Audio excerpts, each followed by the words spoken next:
I literally might throw my computer.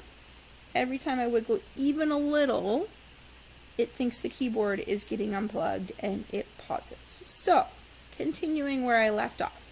If I connect the dots here, I should be able to get a reasonable idea of what g of x looks like. Sorry, this looks terrible. I'm afraid to turn my computer even a little bit to get a reasonable angle for drawing.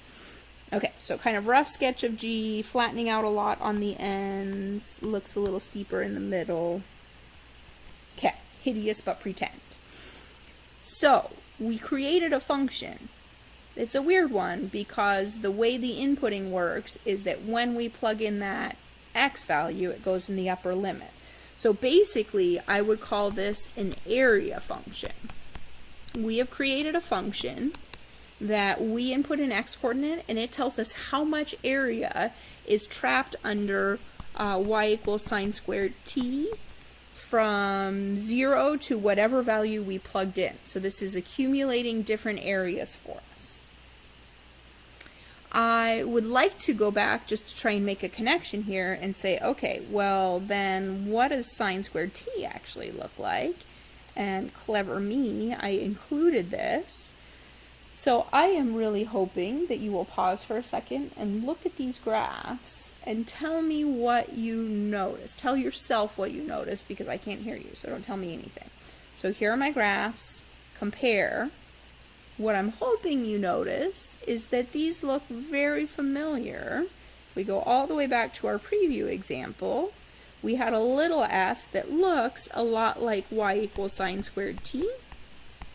I guess these were x's, so we'll say sine squared x, and we'll put a question mark because it's not guaranteed, but it looks like it.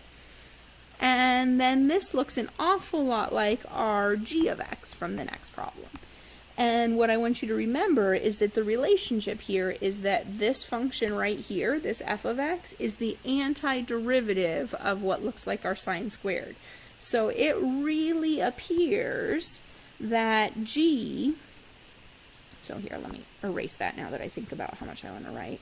So g looks like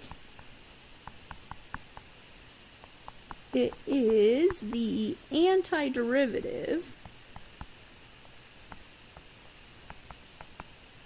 of f of t equals sine squared t.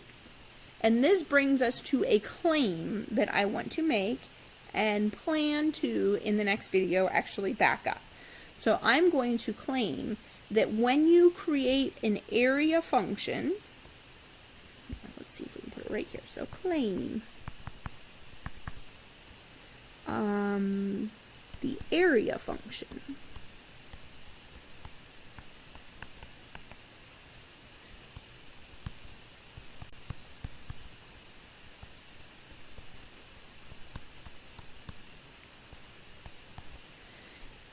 is an antiderivative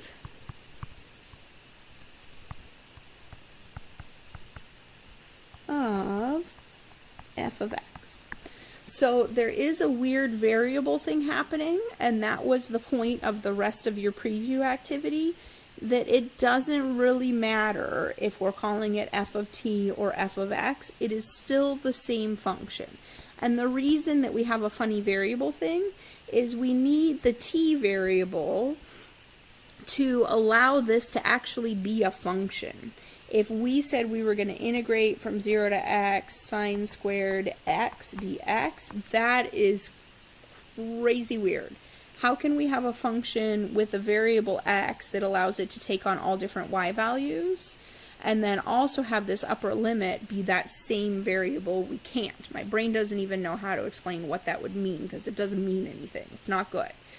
We need a variable t in here that allows this to be an entire function that takes on all sorts of different values, and this x doesn't just specify any of the possible values we'd plug into the function, it specifies the specific one that we are cutting our area off at. So there has to be two variables in a statement like this, or it doesn't make sense.